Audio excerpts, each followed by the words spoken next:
There's a certain kind of person who takes apart his father's watch just to see if he can put it back together, even if there are a few pieces left over. The same person who sees an idea in something you or I don't pay much attention to. Ray Townsend has always been that kind. When he was no more than 10 years old, he showed a skill for twisting old problems into new solutions. When we were young boys, Ray figured there's got to be an easier way to plant tomatoes. So he tinkered in our father's shop and created a contraption that cleared the dirt and set down the tomato plant at the same time. The theory was good, but what he didn't count on, it was so heavy, it took at least 2 people to carry the darn thing. 99% of my ideas are bad. I'm the first to admit I'm wrong most of the time, but I can't give up until I know why I'm wrong. Ray's solutions are totally unexpected. He's like a kaleidoscope. He shifts the view a little bit, and it creates a whole new picture. My father's favorite recreation is thinking. Instead of cards or golf or TV, his mind seems to force him to analyze and create. Sometimes, even the simplest process is made difficult because no one's thought of a better way to do it. It was lucky for the meat industry that Ray Townsend went to work in his father's blacksmith shop. On a visit to fix a machine at the local meatpacking plant, young Ray noticed butchers had a difficult time separating ham from the bone. There must be a better way, he thought. For several years, he worked nights sketching and rejecting designs. And yet to this day, he hasn't figured out a better way to remove ham from a bone. However, in working on that problem, he unknowingly solved one of the meat industry's biggest dilemmas. Ray thought the ham would be easier to work with if the skin were removed. So he drew, and he tinkered, and he scrounged. Often, a hot plate under the stool was his only source of heat. After repeated tries and failures, Ray succeeded where the biggest companies in the industry had failed. He invented a machine to remove the skin from cuts of pork. Other engineers had failed trying to design a blade that followed the contour of the skin. Ray took the opposite approach and forced the meat to lay flat. To his amazement, the skin, and only the skin, came right off.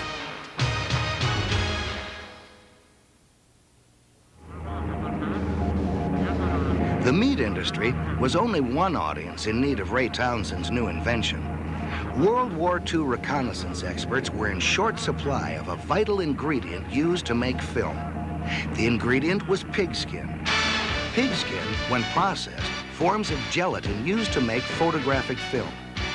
Even though pork skin was fetching an impressive 11 cents per pound, separating the skin was so time-consuming and dangerous, most packers didn't bother until someone found a better way. Ray Townsend was an inventor, not a businessman.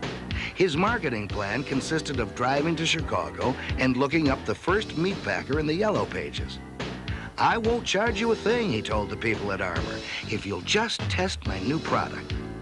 2 weeks later, he found his prototype left in a salt cellar to rust. So he went back to the phone book and figured this time he'd try the last name on the list, Wilson. It wasn't hard for the people at Wilson to see the value of Ray's product. So they kept sending him back to his father's shop, suggesting he add something here and change something there. Every trip he made to the Wilson plant brought him one step closer to perfecting his invention. Finally, he started working up some figures, and he got enough nerve to ask, "Do you think I can get $50 for this machine?" The man leaned over and replied, "Son, this isn't just a machine. It's a revolution." Indeed it was. In a very short time, Ray Townsend's homemade invention revolutionized the way meat was skinned. Meat packers saved time and wasted less meat, which meant a tremendous increase in profits. And with an efficient skinning process, pork producers could now serve the war effort. Reconnaissance missions received their precious gelatin. In 1953, it came as no surprise to the people at Wilson that the American Meat Institute named the Townsend Skinner the greatest technological advancement in the last decade. Not bad for a kid who started out making 200-pound tomato planters. Speed has always been an important aspect in any food manufacturing, as long as it doesn't sacrifice quality. Unfortunately, the process of making hot dogs was very slow. As late as the 1960s, meat packers were turning out no more than 500 hot dogs an hour. Worse yet, the Franks were never of uniform weight or size. Every time a packer sold a pound of hot dogs, he gave away as much as half an ounce of meat, which adds up to a lot of waste very quickly. After 4 years of design and testing, Townsend was ready to introduce its next revolution, the Frank-O-Matic, a machine that virtually eliminated waste and made hot dogs at a rate of 36,000 an hour. 3 years after it was introduced, the Townsend Frank-O-Matic made over 90% of all skinless sausages in the world. As one meat packer observed, with the Frank-O-Matic, I made more sausages in the last year than I did in the entire history of my company.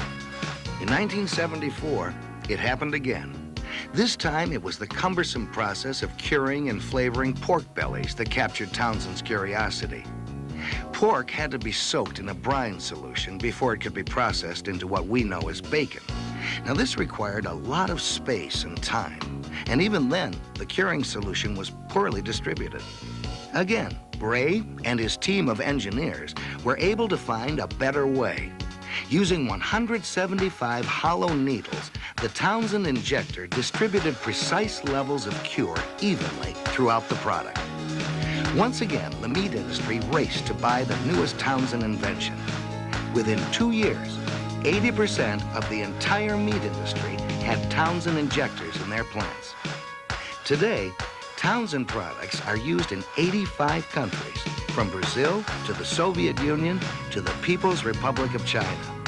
The company now holds more than 100 international patents, and insiders will tell you there are enough new ideas in the works to carry the meatpacking industry well into the 21st century.